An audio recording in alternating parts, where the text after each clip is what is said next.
Good evening, Razorback fans. Welcome to the Thursday edition of the Hog Talk podcast, presented to you by Vision Exteriors. Always coming to you live from the Sterling Soap and Roastery Studios, part of the Believe in Buzz Radio Network, where you can hear us each week on 106.7 Buzz 2 in Central Arkansas. All live shows are coming to you by Arkansas Brewing Company in downtown Ozark. I'm Porter Hayes, and always beside me is Adam Hall. And tonight we are going full-blown SEC tournament coverage, postseason coverage. March Madness is finally here with conference tournaments already upset. Miami of Ohio losing their first game of the year. Where does that leave them and their NCAA tournament hopes and more? But Adam, tomorrow night, it's looking at a 9:30 start time, Eastern time. So what, 8:30-ish? So let's just say 9 o'clock tomorrow. They'll play the winner of OU Texas A&M to start off the SEC tournament. And if they win, they'll get the winner of Alabama and the winner of the Ole Miss Georgia game. So I watched a little bit of the tournament today.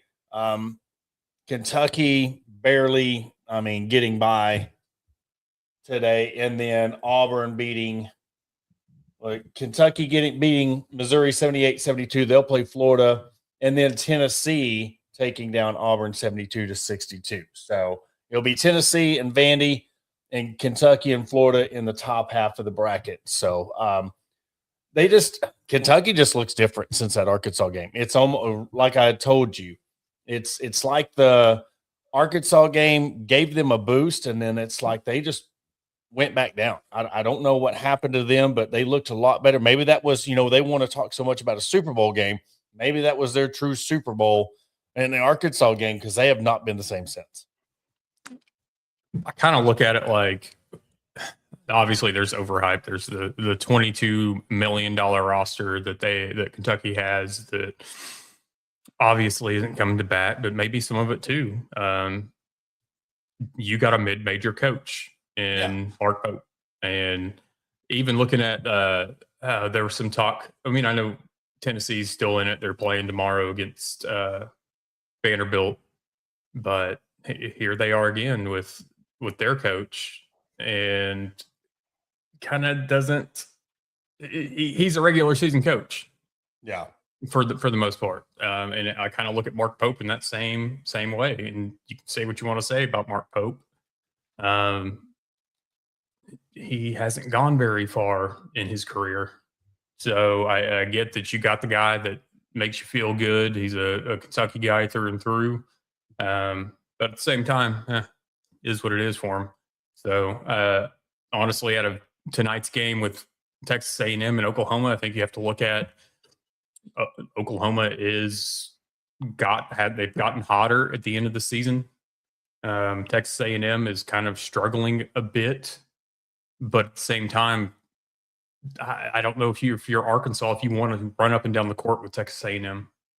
I think the style of play, Oklahoma winning tonight, would benefit Arkansas not having to use their legs the entire game like Texas A&M is going to do to make them, run the whole time. So who knows what's actually going to happen tonight or even tomorrow. I'm still in the boat that Arkansas doesn't have to do anything tomorrow. They don't have to do anything in this tournament. Obviously, you don't like to lose, but at the same time, it's the SEC tournament. Get ready for the NCAA tournament. I'm all for them winning tomorrow. Do I think that tomorrow Kentucky has a chance against Florida? No, absolutely not. So I think that's that game early on. It's in Florida's benefit. Go in, get the win early, rest for the next game. For Arkansas' standpoint of it, and just go out and have a good showing tomorrow night. Yeah. Don't leave it all on the floor. You don't need to. You won let's just assume you're playing A&M. You won the first meeting, 99-84 Bud Walton Arena, back on the 25th of February. So Billy Richmond had 23, Acuff had 22, Malik Thomas had 13, Trevor Brazile had 14, Malik Ewan had 18. You got a nothing burger out of Nick Pringle. Surprise, but they had 18 assists. So it's one of the games you see, and you give Kentucky a hard time, you give Tennessee a hard time. It looks like, and then I know a lot of people say this about football, about the SEC championship game shouldn't be played. And then you go into baseball, the SEC tournament. I think this is right up there with them. I don't think this tournament should be played. Hmm. You just watch today's games. I mean, yes, in the heat of the moment, they turn it on. It's almost like the when they were talking about the All-Star game, and everybody be ho-hum until the fourth quarter, and then they would lock it down and really play a full quarter. That's what we're seeing. And it's almost like, is it worth it? So would you be mad? And I'm not necessarily saying Arkansas come out and laid an egg, but would you be mad if Arkansas lost tomorrow? 100% not. Fans, I mean, that's the thing we can ask the fans. How would the fans feel? How would you feel if Arkansas shows up and Texas A&M won tomorrow night? You're going to have fans split. You're going to have your fans that, oh, this doesn't matter. And then you're going to have your fans that, no, we need to win every single game that we step on the court for. And then you're going to have the people too, because we see it every single loss from other fan bases in our comment sections or in SEC post comment sections, bashing Cal, bashing Arkansas, like, oh, this is what you get postseason Cal, this, that, and the other. Like, who cares? Who really cares about the SEC tournament? I think it's one of those that winning the regular season is a big deal because you prove that you ran the gauntlet, if you will, through the SEC regular season. The SEC tournament does not matter unless you're vying for a spot. You know who the SEC tournament mattered to? A team like Auburn, who has their dad, Bruce Pearl, doing their bidding that they should be in the tournament. We're like 17-17 now, or something like that. Something like that. They've won 17 games. So you know what? I say for Bruce Pearl's sake, and I heard this on one of the ESPN Arkansas shows today, so I won't take credit for, but the first 4 in games, the play-in games, guess what? Give it to Auburn, give it to Miami of Ohio, give it to these teams that they're trying to do their bidding for. Put them in the first 4 and say, you know what? You want in, earn your spot. Here's your games for the first 4 in. Y'all can earn your spot into the tournament. But when you look at their record, they're 17-16 and they're 7-11 in the SEC. I just, is that even worth the first 4? I mean, no, it's not. You look at, I mean, their schedule. I'll pull their schedule up real quick. I mean, I don't think they deserve it. And again, you're getting this politicking. And I'm sorry, but if you're sitting there playing and you're 7-11 in the conference, I think Arkansas was 8-10 that year they got in. I think it was 8-10. So 2 games under 500. Okay. That's different. You're talking about your 4 games under 500 and you're talking about you deserve a shot to get in. So you lost to Michigan. I'm looking to see these. Lose to Arizona. You lost by 28 to Purdue. Lost to Georgia. When you got to win over Arkansas. So 22-point win over Arkansas. But then you lost to Tennessee, Alabama. You go on a losing streak. Let's go 1, 2, 3, 4, 5, 6, 7. You lost 8 out of your last 10. Mm-hmm. And what have I said about the committee sees those last 10 games? Where are you at right now? So honestly, if you're saying you deserve to be in, we're going off of your play in January. Your team is a January. You're a different team in March, and it's shown. You're playing this last half of the season, and your wins against Kentucky and LSU on senior night. You know who I would put in ahead of Auburn? Just to spite Bruce Pearl at this point. How about UCA? 22-12. No, they didn't win their conference. Okay, I was going to ask. I didn't know. They lost. Championship. They lost to, who was it? Queens, I believe. Yeah, Queens. Oh yeah, mind you, that Queens UCA game, Auburn had an assistant coach there talking to players on Queens before, during, and after the game, because that's been reported. Yeah. So Here we go with And that's tampering. going on. I'm seeing that at a lot of games. The People coaches are these buying games tickets shouting, yes. and going to these games to talk to players.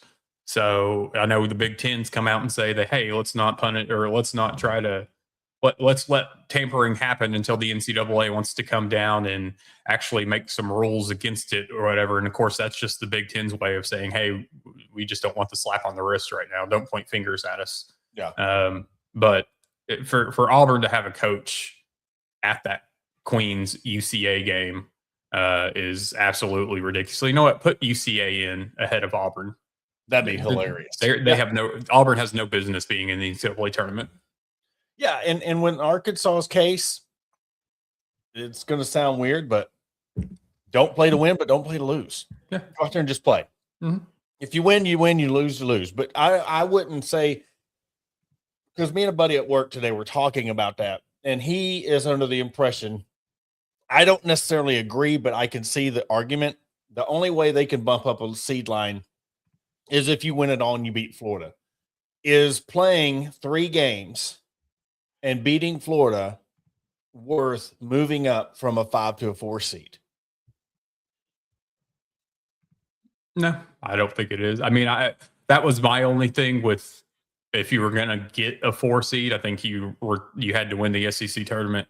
But there's not much difference between a 4 versus 13 and a 5 versus 12 in my eyes. So I think your outcome is still going to be similar. So there's I don't think there's any point in risking injury and then just risking your overall tiredness and energy on playing 3 games when you don't have to. Yeah, you're not getting anything out of it except the chance to have the SEC tournament championship. Yeah. And because I mean, you got to go through Alabama and then Florida. That's where I'm getting at. Like, even if you beat Alabama, I don't think that bumps you up a seed line. I think you have to win it all. And that's just risking. You might not even, you could win the SEC championship and still stay a 5 or a 4 seed. And you brought up a good point. There's no difference in the team, in my eyes, between a 12 and a 13 seed.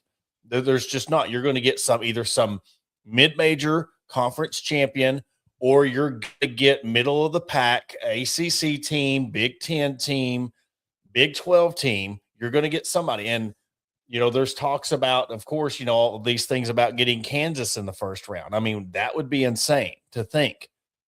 But to me, go out and play tonight or tomorrow and win. But I just don't. After that, I don't know. And you've got Acuff. You can't tell him no. You can't tell him to shut it down.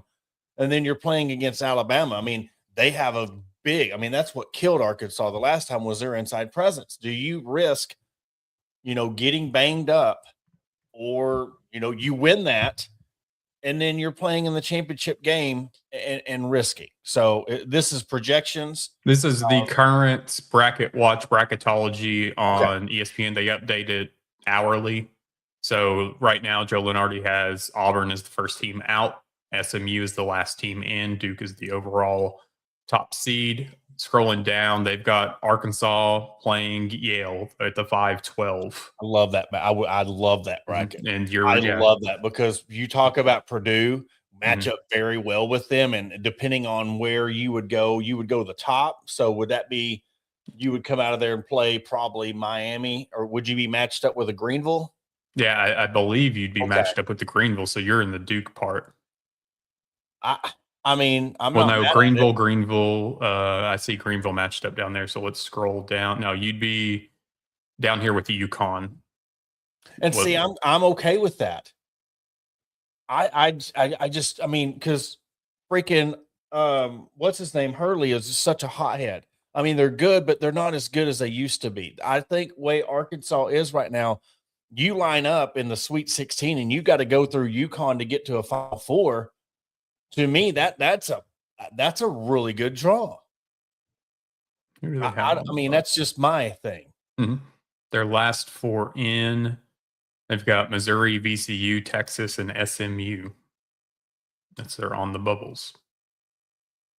So I don't know. It's interesting to start seeing how this will change since they are updating it by the hour. But no, that draw right there, I do like Arkansas versus Yale in the first with Purdue and Northern Iowa. Those two games right there would be two good games to watch. Because I'm telling you right now, Northern Iowa will give Purdue a game, and Northern Iowa could beat Purdue. I mean, Purdue always flakes in the first or second round. I mean, they're one of those teams that are overrated every year. They just get.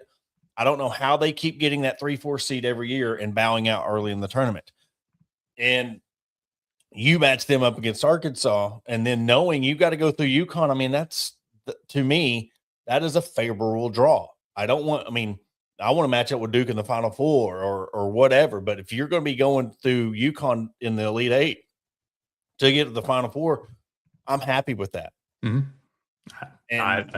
That's a favorable draw, like you said, yes, for Arkansas. But we are talking about, we're saying favorable. So, I mean, we can throw that out the window. I mean, it's just, how it goes with the luck of Arkansas. But no, I like Arkansas tomorrow night. You're going to play the winner of OU Texas, the late game. So 25 minutes after the winner of Ole Miss and Georgia against Alabama. And then they'll move on and play at 3:30 to be 2:30 Central Time on Saturday. And then if they win the championship game, would be at noon on Sunday. I want the best for this team, and me and you are both on the same page. We're not saying tank. We're not saying don't do well, but what we are looking at is we want this team to make a big tournament run for a national championship, and they have that team if they're fresh. You have 4 or 5 guys scoring in double digits, but that's where you're at. You're preserving this team for the tournament, and as much as I hate to say it, it's going to take either winning tonight and bowing out, or if they lose tonight or lose tomorrow night, I'm not mad at it, because I don't think a loss tomorrow cuts them to a 6th seed is what I'm getting at. I'm trying to look. That would be, too interesting for just little headlines, if you will. And this would be more of a local thing than anything, but play in Philadelphia. I mean, Malik Thomas is 4.5 hours from home, playing in his home state. He could show out the first couple of rounds, have his friends and family close by, having him there. I think that's good for him. I know we talked about wanting to see Arkansas potentially play in like Oklahoma City or St. Louis or something like that. But for somebody like Malik Thomas, I think that would be huge for him to play in his home state. Oh, yeah. And they play good up in the Northeast. I mean, they've played in New York and they've played in Philly. Where was it? Didn't they play up in the Northeast last year? Yeah, we played Michigan in Madison Square Garden. Yeah. Okay. But I didn't know if they played up in that region in the tournament last year. Oh, yeah, they played. That's where they played St. John's at. Okay, that's right. Yeah, that's right. Because it was obviously the game, but then the documentary, the docuseries that was following them, ended right then. Yeah, in there. But yeah, they played up there. Well, this team, I just feel this team's on a mission. I feel like this team, healthy, is one of the best teams in the country. I just feel you look at the schedule and how everything's played out, and it plays out where your big games, and I'm not making any excuses. I'm just looking at this team and this roster and the inside game. You're catching a lot of these games, the Kentucky game, the Alabama game, on 3-game winning streaks, 4-game winning streaks. You're trying to get that 4th or 5th win in a row, and you're just by then you're gassed, and then you take a loss, but then you bounce right back. I think how everything's set up right now, it's after Sunday, it's win or go home. So you look at Friday win, Saturday win, then you get another week off, or Friday, Thursday. We've talked about that. I've talked about it ad nauseum about you're playing 2 games with a day break, and then you get a week off. I mean, that right there, another reason why that extra day of rest could really help, because you're going to be, I mean, you talk about being ready for the SEC tournament. This team is going to be on warp speed when they get in the NCAA tournament. They're going to come out ready to play, excited about see who those matchups are. And I think when we come back on Monday talking about the matchup, and we're going to really break down this bracket, I think it's going to be one of those we're going to see. All right, where are they matched up? Who are they going to be matched up against bracket-wise, and the location, because travel plays into it a lot too. So we'll see how it plays out. I hate even saying I don't want Arkansas to win tomorrow, but it's at that point to where I've seen a lot of times where they've just gotten gassed, gotten wore out, or they've run into a team that overpowers them, and our guard play just cannot produce enough points to move on to the next round. They definitely don't overexhaust yourself. You know, the limited bench. I heard this morning that on Chuck and Bo that Coach Cal had worked one-on-one with Malik Ewan. You know, not one of the other coaches. It was him. Conditioning, just getting into his head. You know, just talking to him like the offense will come, but he needed him defensively. He needed him getting up and down the court. You know, the baskets will come to him. He didn't need to get down over missed shots or over this or over that and get in his head. But he was stressing to him that, like, we need you on defense. We need you running up and down the court. We need you. We need you. We need you. And I think things like that, and him taking him one-on-one to kind of like maybe change his mindset a little bit, get out of this funk, get out of your head. Like, don't worry about the points. The points will come. And I think that's the way that he needs to be approached in this matter, because it's, you know, here we are in a week. It's going to be win or go home. Mm-hmm. So that needs to be stressed. Like, hey, the end of some college careers are on the horizon. So let's get our butts in gear. And the fact, you know, the fan point of it, this is going to be the chance to, you know, we know we have the talent to make a run. You know, when you're looking at Acuff, Thomas, Brazil, and Richmond, I mean, Ewan's right there at 9.7 points a game. So, I mean, you almost have 5 guys averaging double digits and scoring, and you see the talent. And to really give this fan base that boost heading into prime baseball season, where the fans switch over to the baseball, and then knowing what you have in football coming up. I mean, hoisting a national champion, I mean, just on the heels of announcing that Nolan Richardson's getting this statue, you know, you're having all this stuff go on, and them to make a deep run in the tournament.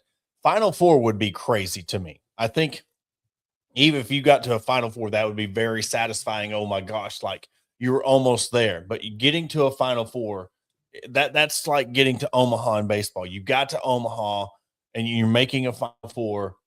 You just got to step up, because, I mean, like you said, we're not asking you to get 15, 20 points. I mean, if you can get 8 to 10 rebounds and you're scoring 7, 8 points, I'll take an 8-8 game, because we know everybody else is going to step up. Rebounds is the most important thing. Mm-hmm. I don't know if Cal's focus on Ewan would be for retention purposes, because he's played 5 seasons. It's just, or I think, no, has he played 5 seasons? I think that is the most important position on this team. You know, you have the guard play. I think it's because you know it's going to take Ewan being on his game to make that run. We've seen what this team does. You know, you look at Alabama. I mean, Acuff gave it everything he had, and they went into double overtime against Alabama. You're going to be playing those teams every single day from here on out after the SEC tournament. You know, whether it's a mid-major or the deeper you get into the tournament, you're going to be having to play these type of games. And I know that, you know, he's rested, and you play tomorrow night and you win, get him, don't, you know, play a game and then shut him off. Like, no, he's only played 3 seasons. Okay. So, yeah. But I just think that's the most important thing.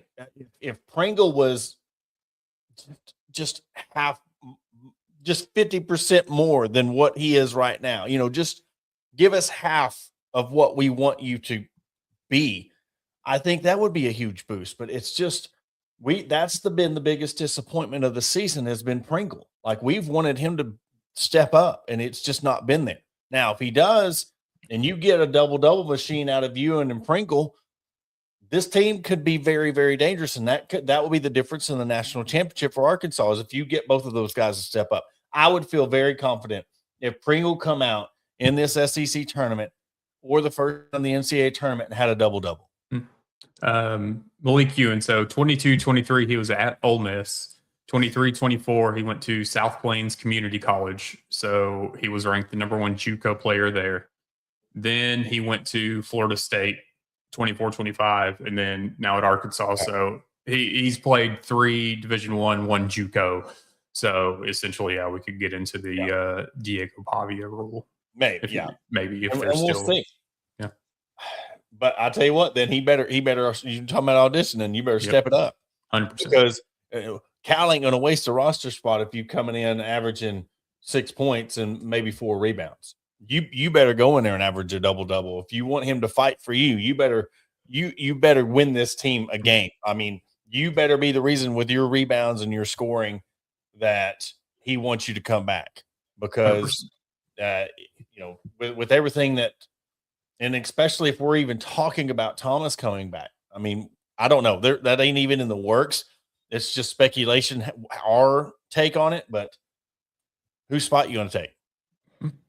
So, because you best believe with the bigs being an issue this season, I mean, Cal's already been looking. Yeah. So your replacements are being searched for. So if you want your spot, you got to do something. It's now or never time for you. Yeah. And the pulse. Yes. I mean, it's just, if we could beg anything,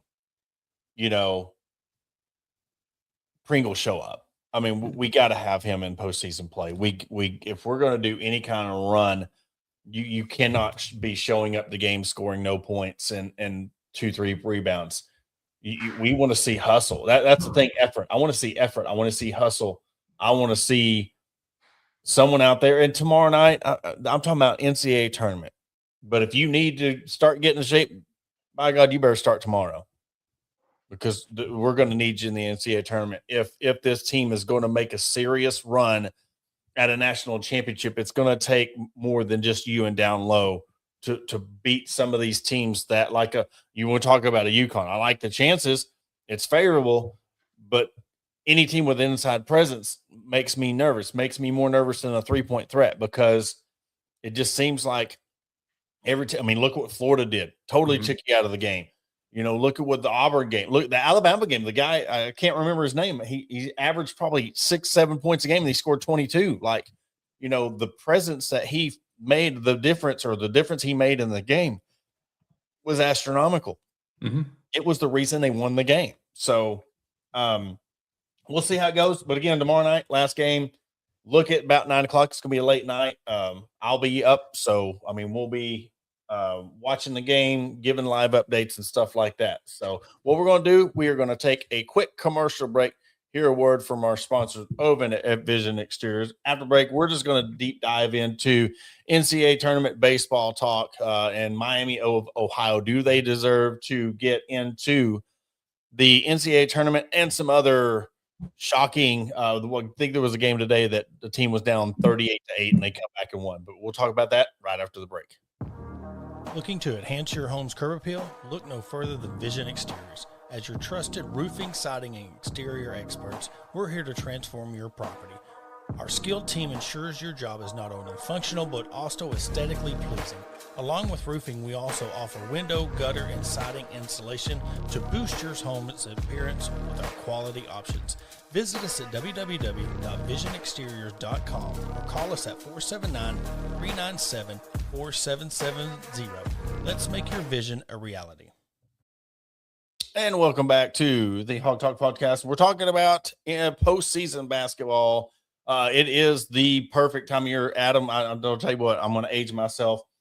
When Thursday, Friday coming when we were at school, it was either going to the library or if you had a cool teacher, they were rolling in the TV into the room and you got to watch some March Madness. But it's that time, people calling into work, people, filling out the brackets, getting into the pools and stuff at work. So, but yes, you talk about Miami of Ohio coming into today 31-0 and got beat by UMass in the quarterfinals of their conference tournament, 83-87, suffering their first loss. And there's going to be a lot of talk until Sunday if they deserve to get into the NCAA tournament.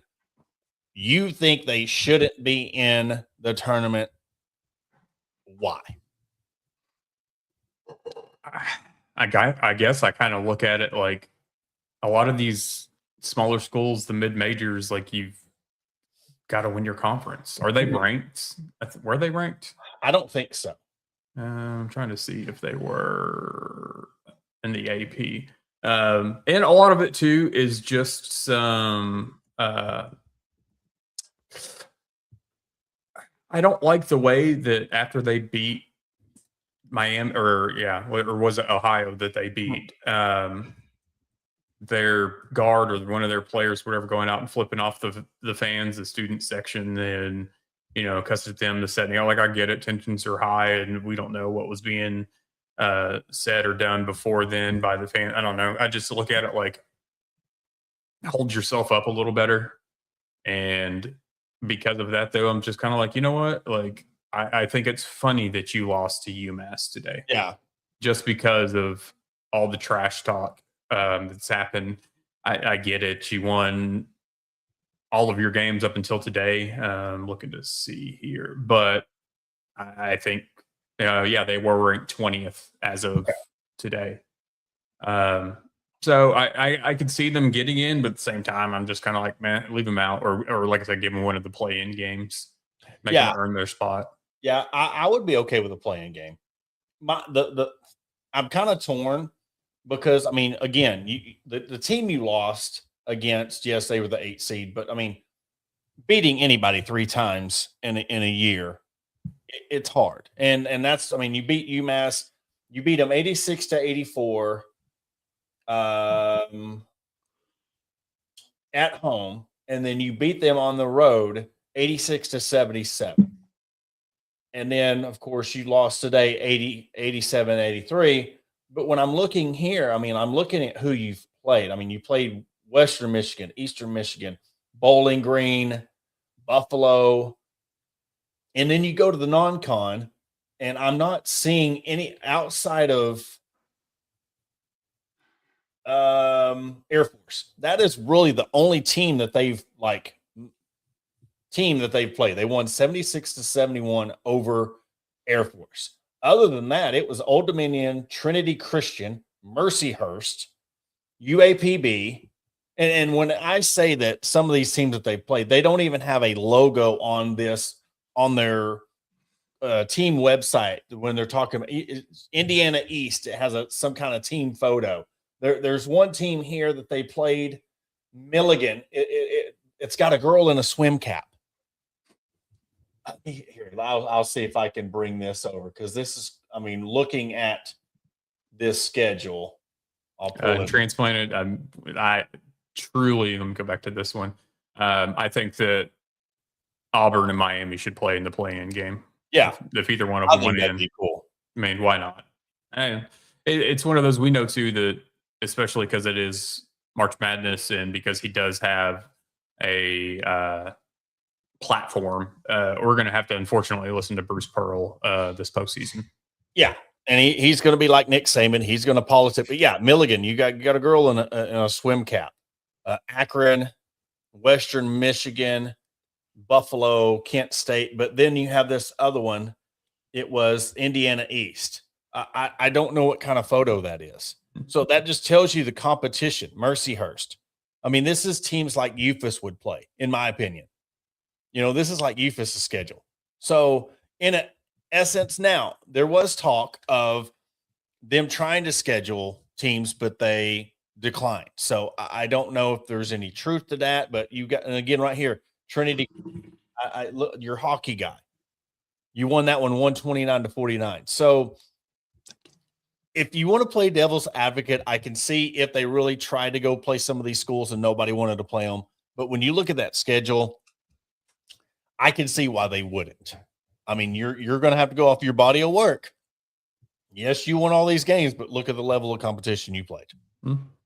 It's we talk about it a lot in football, and I think in basketball at times, if you're not, and I'm not saying your non-con schedule should be completely loaded, but if you're not playing a tough conference schedule, I feel like you need to load up your non-con or vice versa. Hey, like, I understand having kind of a lighter load if you have a gauntlet of a conference schedule, but if you look at Arkansas, I mean, we scheduled all 8 of the Elite 8 teams. Yep. So you have to earn your way in. And going 30-1 or 31-1 with a schedule like that, meh. You don't deserve an automatic bid. Yeah, and it's not double elimination. So I mean, you go 30-0, and then you lose in the first round of the NCAA tournament, you're out. I mean, it's one of those things where, to me, this is just me how I feel. There is no difference in a team that went undefeated in conference play. You lose in the first round, or you don't win your conference tournament, and that knocks you out. I mean, so just because you won all these cupcake games and you got beat in the first round of your conference tournament, I still think that knocks you out. I just don't see in when you're playing these types. This is because if this was a Power 5 school and you ran through the gauntlet, okay, you'd be ranked higher in your first loss. Of course, you'd be a 2-3 seed, but you're not. You're playing in the MAC, I believe. And it's just hard to justify that. But I guarantee it, what they'll do, they'll get a play-in seed, I think, and they'll get in. And it would be hilarious to see them go up against Auburn in a play-in game. That would be, you talk about TV, I would watch that game. Yeah, Miami wants the benefit of a quad 4 team, but the respect of quad school. Yeah, 100%. I mean, and at the same time too, I'm perfectly fine with just Auburn not even getting the opportunity to play in the play-in game. If you want to end the NCAA tournament, I just kind of look at 20 wins or win your conference. Yeah. I mean, I don't see how 17 wins earns you a spot. So luckily for us, Bruce Pearl doesn't make those decisions. Well, and another thing is too, it's not like football where you're scheduling people out 15 years. Yeah. I mean, you can sit there and schedule whoever you want the next year. You can go find a big enough, I guess, resume to, hey, I mean, we're playing in a crap conference. We have a really good squad, but there's no difference in any other of these teams. Like, look at UCA. They probably won't make the tournament, but they go on this huge run. I can't remember how many games in a row they won, but you go on this huge winning streak. You get to the finals of your conference tournament and you lose. All that's for naught, because that's just how it is with the conference you play in. And I think the same will go for them, but they won 4 in a row before that loss, but prior to that, 1, 2, 3, 4, 5, 6, 7, 8, 9, 10, 11 straight wins. Yeah. Then they lost a game, then 4 more straight wins. So they won 15 out of their last 16 games. So, well, it's, again, when we come back Monday, we'll have more of a breakdown. We'll have more of excitement. We'll have more of, I mean, who's going to win, brackets, conference champions, who's going to, all that stuff coming up on Monday. But we're going to switch our focus over to softball. Arkansas is 22-2 overall, 2-1 in conference play after their series win over Georgia. They beat Missouri State on Monday 12-0 in 5 innings, and they will play at Tuscaloosa against Alabama tomorrow night at 6, Saturday at 2, and Sunday at 1:30. So depending on what poll you look at, Alabama is ranked 4th or 6th. So this is going to be a tough matchup. Arkansas and Alabama's always played tough ever since Deifel has been here and gotten this team rolling. So first true SEC road series against Alabama. So we'll see how that turns out. Team's been on fire, so it would be really, really nice to see them pick up another SEC series, and especially on the road. 100%. This team is fun to watch. I'm not going to even try to compare them to Oklahoma or any of the other schools. They're doing their own thing. We've talked about quite a bit. Deifel went and did what she needed to do in the offseason to fill in the gaps, fill in the holes from previous seasons. And I think that she is proving, and even doing it coaching staff wise over the past couple of years, that obviously her goal should be the goal of every coach, which is a national championship. And I think that she's putting the softball team in place to make a run to be able to do that. Yeah, and everybody outside of let's go off their starting 9 are batting over 400. Talia Rio's batting 352, 54 at bats, 19 hits. Dakota Kennedy, she's batting 307. She's got 23 hits, 75 at bats. But you got Ramsey Walker and then Kennedy Miller coming in. They don't start a lot. Well, Kennedy Miller's got 13 starts in 15 games, and Ramsey Walker has 7 starts in 21 games. But Ramsey's batting 419. Kennedy's batting 308 with 26 at bats. Ramsey's got 31 at bats and 2 home runs for Ramsey, and Kennedy has a home run. So, you're getting bench production as well. So Cam Harrison in 15 games, 18 games, 10 starts. She's batting in 15 at bats, 5 for 15 with 2 runs, 7 RBI. So you're batting 333 coming from a pitcher. And I mean, so they're getting good depth at the batting and then their lineup, which they really need. And then pitching, of course. I mean, Lily Faye now after this Monday game, 1.56 ERA. Peyton Burnham's got a 1.71 ERA, and then Robin Heron, the ace, 9-1 on the year, 1.79 ERA. And then rounding off the rotation, Saylor Timmerman coming in at 1.96 ERA, 3-0 in 25 innings pitched. So you get Cam Harrison, 25 innings, Saylor Timmerman, 25 innings. Peyton's got 28 and Robin's got 47. So you got 4 pitchers there. You keep them healthy. That's going to be the key to this team going to Oklahoma City. That pitching rotation will be the key to getting them to their first trip. I tell you what, that'd be one of them participation trophies I would be so cool with, is if Coach Steifel finally got this team to Oklahoma City. I don't care if they went over. I really want them to make it to Oklahoma City this year. And on the other side, you've got Arkansas baseball with number 3 Mississippi State coming to town. Yes. Yeah. It's one of those, obviously, Arkansas is going to have to find themselves, pull it together. All is not lost. There's still a long ways to go. It's been a stretch. I'm not trying to be Debbie Downer on the whole thing. It's still early in the season. This is just not the way I wanted the season to start. And opening the season up with Mississippi State when you've played like you've been playing it's a tough way to kick things off. And then while I'm just looking at this, we're at 12:05.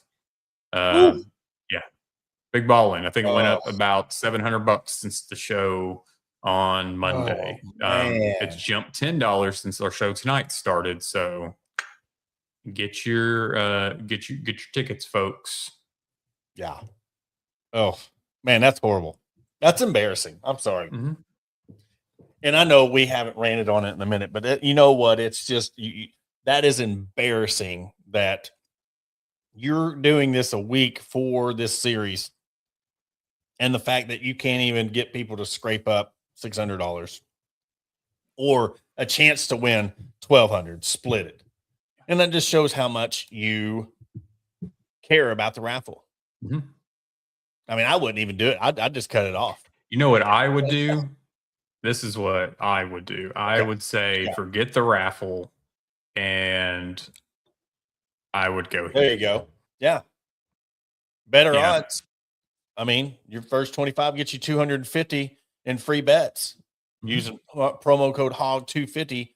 Download the Bet Saracen app and join. Don't forget to use that HOG250 code. The good thing is, I'll say this, once you sign up, you have 14 days. You do not have to bet right away. You can sign up today. That promo code is good for 2 weeks. So once you sign up, your first deposit will get you $250 in free bets. Terms do apply. But yes, go on there, download it today. HOG250, 25 gets you $250. And I guarantee you, way better outcome than the raffle. Or pull tabs. I might bring the pull tabs back. I mean, do that. Like, Bet on some baseball. Play some. Get prepared for March Madness. Yeah. It's starting soon. So, I know some folks just like, oh, I just bet during Super Bowl or whatever. But hey, March Madness is another crazy time to throw some bets out there. So I would definitely jump in with SEC tournament going on, SEC conference baseball season coming on, and in preparation for March Madness. Yeah. And hey, you need all the good luck. Maybe the baseball team will come in and beat Mississippi State, because this is a proving weekend for Arkansas baseball. Not necessarily saying they have to win it. I don't think I would be disappointed if they say lost a game 3 for the series. Don't go out and get embarrassed. Don't go out and get swept.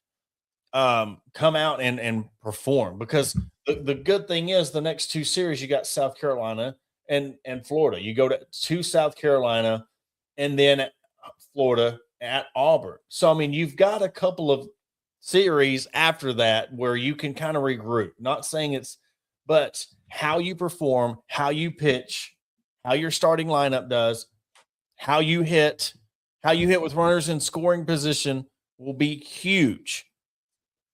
Tell all of how you're going to be in this SEC series. And it's a shock to us, because we're used to being an autopilot. Arkansas is going to win the series. They're going to do this. They're going to do that. They're going to get to Omaha. They're going to, least get to a super regional. So, yeah, excuse us if we're kind of watching this stuff unfold and we're like, what's going on with this team? And then there's questions about said team. So that starts tomorrow, 6 o'clock. Yep, 6 SEC o'clock. Plus. Yep. But And your then next Saturday 2 and games Sunday, are on SEC. SEC Network. So look, let's pray for an Arkansas win tomorrow. Then guess what? You can watch SEC Network. You can watch Arkansas baseball, Arkansas basketball, softball all weekend long, and head into March Madness, where the crazy will begin next week. Mm-hmm. It's a hog-filled weekend. Yes. And don't forget, again, Hog 250. $25 gets you $250 in free bets. Terms do apply. Adam, you got anything else? I'm good. All right. Well, that will do it for this episode of the Hog Talk podcast. Again, thank you everybody for tuning in. Tune in Sunday, 8:05 Hog HQ Live. We will return on Monday at 6:05. For Adam Hall, I am Porter Hayes, and we will catch you on Monday.